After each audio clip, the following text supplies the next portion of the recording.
Hi, today I'm going to be reviewing Rocky brand boots.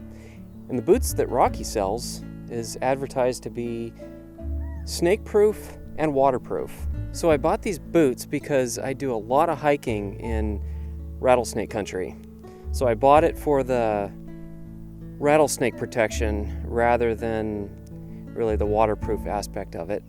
But I'm going to test both of those. So let's talk about first impressions. When you first get these boots and you put them on for the first time, the first thing you'll notice is that they are very light. And I could see how that might make you wonder whether they're really snake-proof or not. But you'll also notice that the boot feels very stiff at first. So the material has to be durable enough to keep the fangs out. So you would expect that it would be a little bit on the stiff side. In fact, the boots are slightly uncomfortable when you wear them for the first several times because of the stiffness, but I found that wearing them a little looser alleviated that.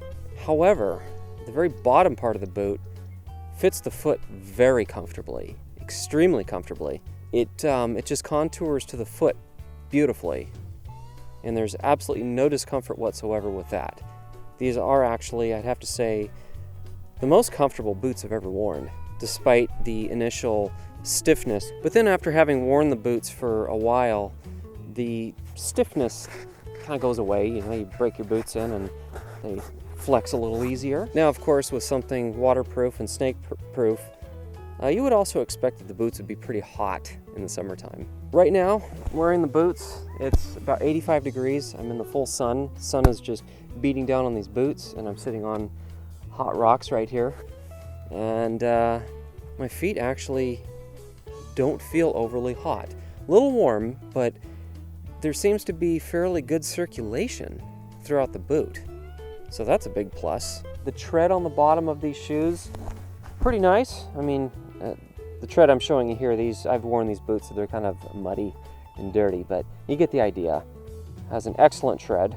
The other thing you'll notice is that the material feels pretty thin, not paper thin. And of course, some people might wonder, well, how snake-proof are these boots? I think what makes these boots snake-proof is the weave of the fabric. The fabric is a Cordura fabric. It's a really tight weave. The really tight weave acts as a puncture-resistant material. So that's, I'm pretty sure, where the snake-proof properties come from with these boots. It has some really nice leather accenting as well throughout the boot, so it adds to its aesthetic appeal. Now, Rocky has other lines of boots too. This is the Retraction, which I don't really know what that means, but there are other lines of Rocky boots. I can't think of all the names of them. There are quite a few of them, and to me they pretty much look the same. I would assume, don't quote me on this, but I would assume that the materials are the same, that they all use the Cordura fabric, except for the rubber boot that Rocky sells. I decided to do a needle test to see how puncture resistant these boots are. So I took a household sewing needle. The first spot that I tried penetrating was the side of the boot here, right here.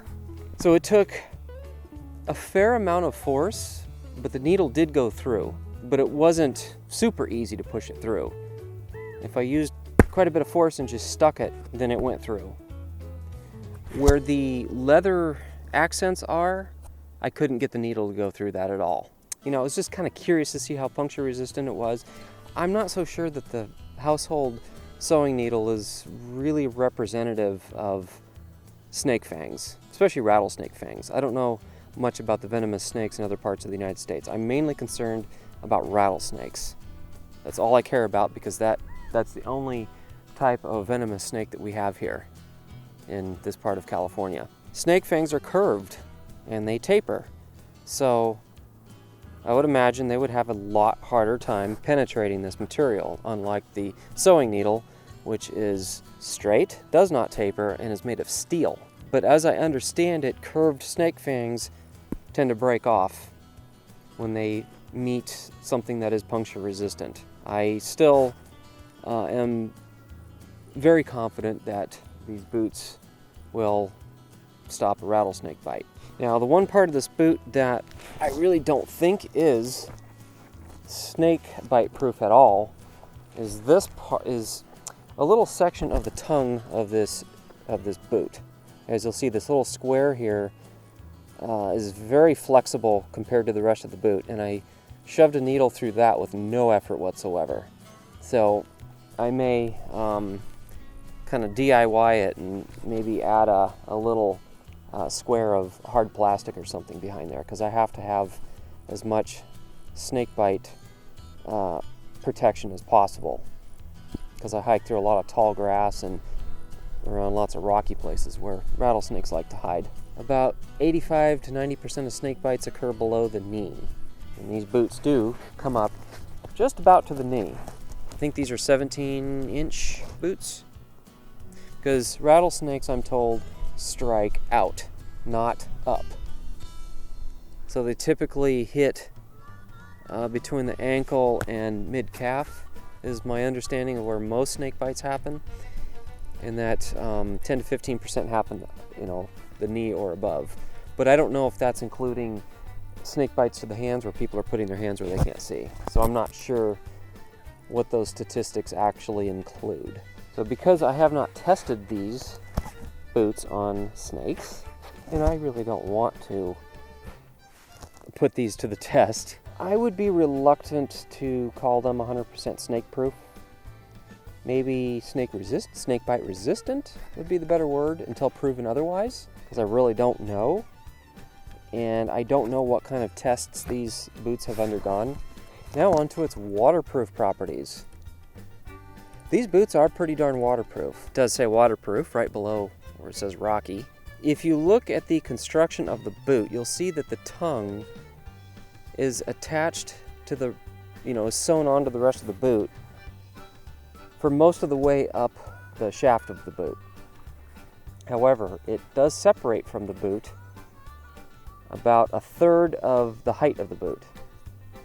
That part is where water can seep in. If you tighten your boot really tight as you can get it, that will help even more keep the water from slipping into this upper third of the boot. As far as the lower 2/3 of the boot, no water seeped in.